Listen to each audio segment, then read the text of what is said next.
किन्हीं का भाव है कि कथा सुनते समय यदि आंसू आए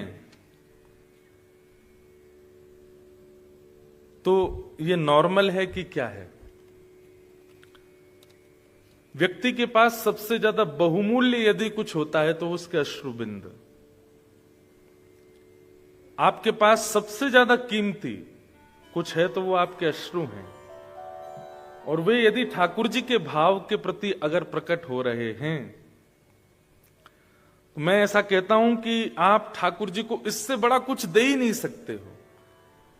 संसार के लिए रोना आ जाता है, विपत्तियों में रोना आ जाता है, अपनी किसी इच्छा की पूर्ति ना होने पर रोना आ जाता है, लेकिन ठाकुर जी के प्रसंगों को सुनकर के या केवल भगवत भाव सुनकर के नेत्र सजल हो जाएं, ये सामान्य बात नहीं है। श्री चैतन्य महाप्रभु अपने समस्त शिष्य परिकर के साथ कहीं जा रहे थे तो बीच में कहीं कथा चल रही थी। महाप्रभु जी का नियम था कहीं भी सत्संग होता था तो थोड़ी देर रुकते थे। आप जाकर के जैसे ही वहां बैठे तो वक्ता जो थे वो इतने अच्छे वक्ता नहीं थे, केवल अपने घर चलाने के लिए कथा करते थे। ना उनका अध्ययन इतना अच्छा था, ना उनकी वाणी इतनी ज्यादा मधुर थी। तो जितने भी शिष्य परिकर थे महाप्रभु जी के साथ, वे सब तो उनको उसी भाव से आंक रहे थे। ना तो ये अच्छे से बोल रहे हैं, ना अच्छे से गा रहे हैं, ना इनके श्लोक शुद्ध हैं, ना इनकी बातें स्पष्ट हैं, पर महाप्रभु जी दोनों भुजा उठा करके भाव विह्वल होकर के नेत्रों से अश्रुपात करते जा रहे हैं। जब कथा विश्राम हुई, वे वापस लौटे तो कुछ शिष्यों ने पूछा कि उस कथा में हम लोग गए थे, वहां ना तो भाव था, ना विद्वत्ता थी, ना ज्ञान था, ना वक्तव्य था।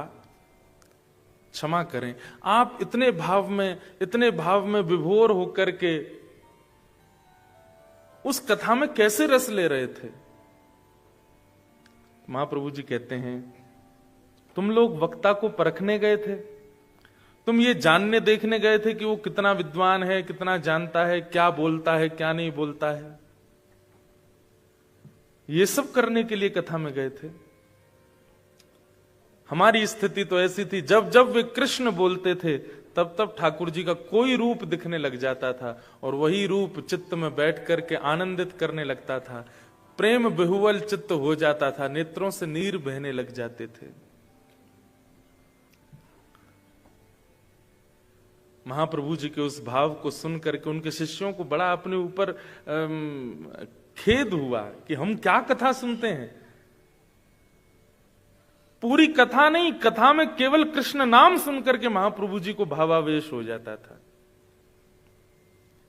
हमारे गुजरात के प्रसिद्ध कथा वक्ता पूज्य श्री मुरारी बापू एक बार अपनी कथा में कह रहे थे कि अगर कथा सुनते सुनते नेत्र सजल होते हो तो समझना कृष्ण ने तुमको छुआ है, कृष्ण तुमको स्पर्श कर रहे हैं।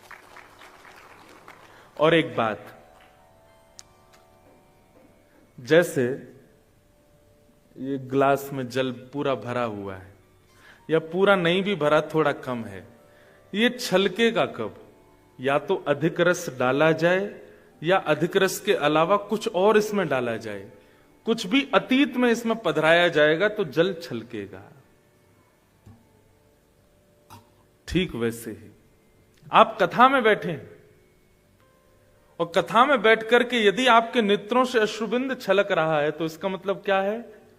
या तो रस पधराया जा रहा है, जो बात आप सुन रहे हैं वक्ता के मुख से, वो आपके चित्त में ऑलरेडी इतना रस है कि उसमें जब वह रस का भाव जा रहा है तो नेत्रों से छलक रहा है। इसका मतलब ये इस बात का द्योतक है कि आप कथा को सुन नहीं रहे हो, पी रहे हो, ले रहे हो भीतर। ये बहुत बड़ा प्रमाण है। ये बहुत सौभाग्यशाली श्रोताओं के साथ होता है कि उनको कथा में नेत्र सजल हो जाएं। कहते कहते हमारे हो जाते हैं, इसलिए मैं तो वो पक्षी नहीं कहता जिसमें सजल हो नेत्र। तो कभी कृष्ण नाम सुनकर, कभी वृंदावन नाम सुनकर, कथा सुनकर या किसी भक्ति भाव को देख करके नेत्र सजल हो जाएं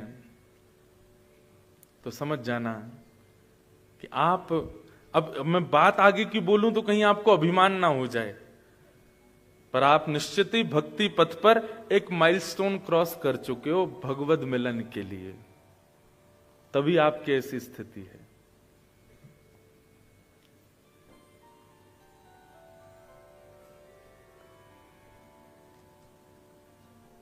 अनेक भाव हैं। तो ये अच्छा है अगर ऐसा होता है। बस एक प्रयास कीजिएगा, मूल्यवान वस्तु को छुपाया जाता है, मूल्यवान वस्तु को ज्यादा प्रदर्शित नहीं किया जाता, नहीं तो नजर लग जाती है। और दूसरा, चोरी होने का भय होता है। कृष्ण विरह में निकले हुए अश्रुबिंद बहुत मूल्यवान है। अगल बगल वाले, आगे पीछे वाले आपके भाव को नहीं समझेंगे। वो हो सकता है आपके प्रति क्या भावना रखते हो। इसलिए प्रयास कीजिए कि जब यह ऐसी स्थिति हो तो या तो सिर झुका लीजिए या नेत्र बंद कर लीजिए, कैसे भी करके किसी को दिखे ना।